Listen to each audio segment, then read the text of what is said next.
त्यांचं मॉड्यूल आहे की 1000 दिवस.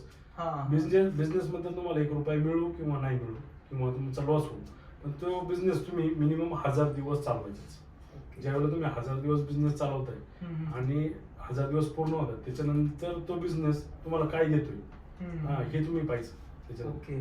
पण म्हणजे 1000 दिवस म्हणजे नॉट अ जोक. जवळजवळ 3 वर्षाचा कालावधी, आणि 3 वर्षाच्या कालावधीमध्ये तुम्हाला फक्त शटर ओपन करायचे आणि संध्याकाळी क्लोज करायचे. म्हणजे तरुणांना सांगण्याचा उद्देश एवढाच आहे की तुमचं जर एखाद्या गोष्टीमध्ये जर सातत्य असेल तर तुम्ही काही पण अचीव करू शकता.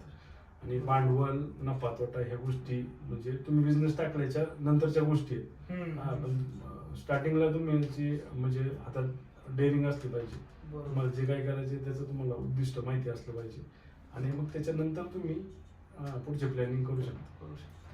बरोबर. म्हणजे 1000 दिवसाचं गणित जे आहे बिझनेस करताना ते तुम्ही पाळलं पाहिजे. नाहीतर काय होतं आजकाल की तरुण काय होतं, बिझनेस करतात, प्रॉफिट होत नाही, वर्षभराच्या आत सगळं बंद करून जातात. तर असं न करता 1000 दिवसांचं कमीत कमी वेट केला पाहिजे की बाबा प्रॉफिट होईल, लॉस होईल, त्याच्यानंतर जो काही डिसिजन आहे तो घेणं योग्य राहील.